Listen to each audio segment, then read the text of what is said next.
বোঝা যাচ্ছে 2026-এ ইলেকশনের জন্য সবাই নেমে পড়েছে। এখন ঘাটে মাঠে বাজারে বন্দরে সবাই কিন্তু এখন নেমে পড়েছে। কোথাও চর্চায় রয়েছে দিলীপ ঘোষ, কোথাও চর্চায় রয়েছে শুভেন্দুবাবু, আবার কোথাও চর্চায় রয়েছে হুমায়ুন কবির। এই হচ্ছে রাজনীতির পরিস্থিতি। সবাই শুধু ধর্ম নিয়ে কথাবার্তা বলে যাচ্ছে, আর কিছু না।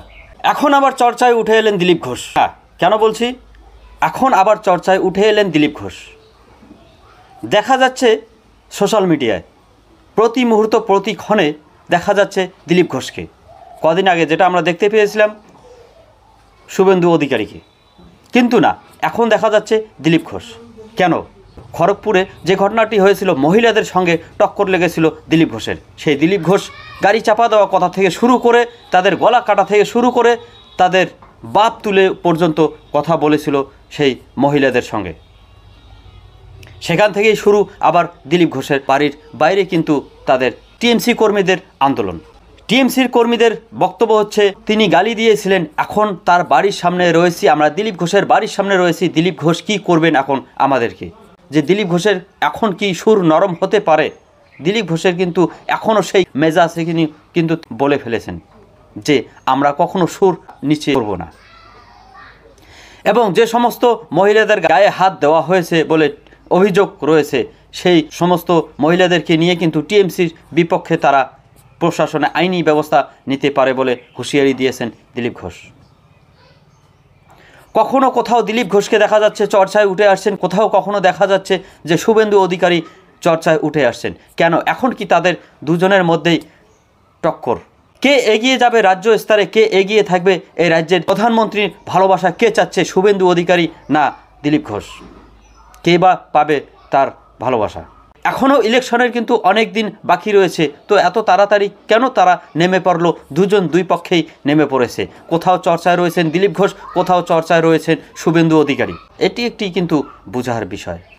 তারা হয়তো দুজনে এক সুরে কথা বলতে পারতো, কিন্তু এক সুরে কিন্তু তাদের কোনো কথা দেখা যাচ্ছে না। শুভেন্দু অধিকারীর মতো শুভেন্দু অধিকারী মুসলমানকে নিয়ে কথা বলে যাচ্ছে, দিলীপ ঘোষের মতো মনে করে দিলীপ ঘোষ কথা বলে যাচ্ছে। দিলীপ ঘোষ টিএমসিদের বিপক্ষে কথা বলতেছে, বা টিএমসিদের মারার কথা বলছে, হুমকি দিচ্ছে, বা টিএমসিকে সে ভয় করে না। কিন্তু শুভেন্দু অধিকারী সেই কিন্তু তার স্টাইলেই মুসলমানকে আক্রমণ করেই চলেছে। ইনি কিন্তু সেই বক্তব্য থেকে কখনো ফিরিয়ে আসেননি।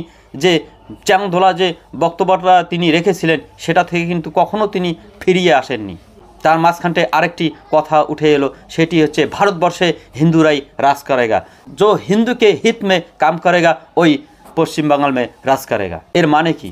বিজেপি সরকার হিন্দুদের পক্ষে কথা বলে, বিজেপি সরকার হিন্দুদের জন্য কাজ করে, সারা ভারতবর্ষের মানুষ জানে, মুসলিম থেকে শুরু করে খ্রিস্টান, বৌদ্ধ, জৈন, হিন্দু সবাই জানে।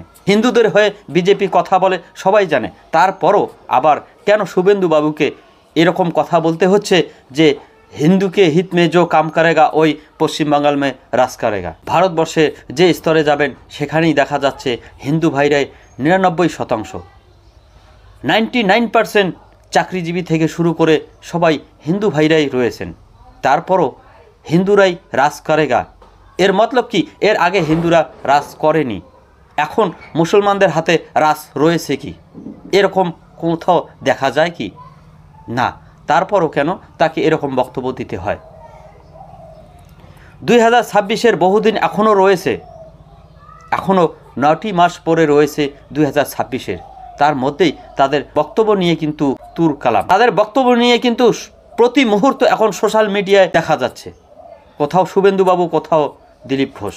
কে থাকবে নরেন্দ্র মোদীর ডান হাত, কে থাকবে অমিত শাহর ডান হাত, হয়তো সেই ব্যাপারেই তাদের একটি রহস্য রয়েছে, বা সেই ব্যাপারেই হয়তো তারা টক্কর দিয়ে যাচ্ছে, কোথাও দিলীপ ঘোষ, কোথাও শুভেন্দুবাবু। তো এই ব্যাপারে কিন্তু আমি কিছু বলবো না, আপনারা কমেন্ট করে জানিয়ে দিবেন যে এর মধ্যেই দিলীপ ঘোষ যেরকম বক্তব্য দিচ্ছে, শুভেন্দুবাবু যেরকম বক্তব্য দিচ্ছে, তাতে কি কোনো বিজেপির ক্ষতি হতে পারে?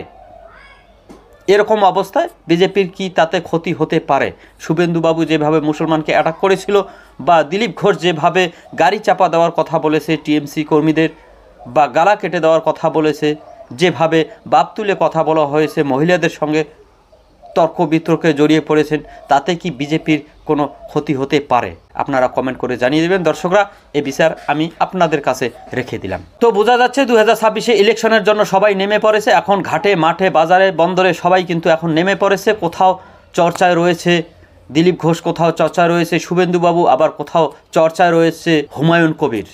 এই হচ্ছে রাজনীতির পরিস্থিতি। সবাই শুধু ধর্ম নিয়ে কথাবার্তা বলে যাচ্ছে, আর কিছু না। এখনও পর্যন্ত আমরা উন্নয়ন নিয়ে কোনো দলকেই এগোতে দেখতেছি না, বা দেখা যাচ্ছে না, আমাদের নজরে পড়তেছে না।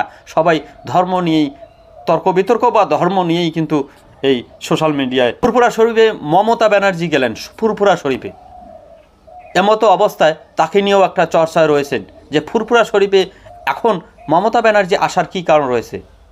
সমস্ত কিছু আপনারা সোশ্যাল মিডিয়ায় প্রতি মুহূর্ত কিন্তু দেখতে পারতেছেন।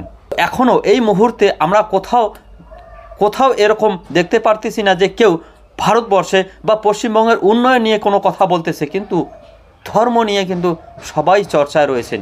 এই ধর্ম করেই হয়তো 2026 মেন রাজনীতি বা মেন খেলা হবে ধর্ম নিয়ে, বা ইলেকশন হতে পারে ধর্মই নিয়ে। শুধু কাজ থাকবে ধর্ম নিয়ে কথা বলা, আর কিছু না।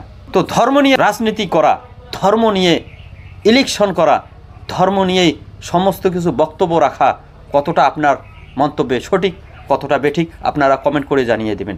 আর সঙ্গেই থাকবেন জোরদার খবর 742-এ।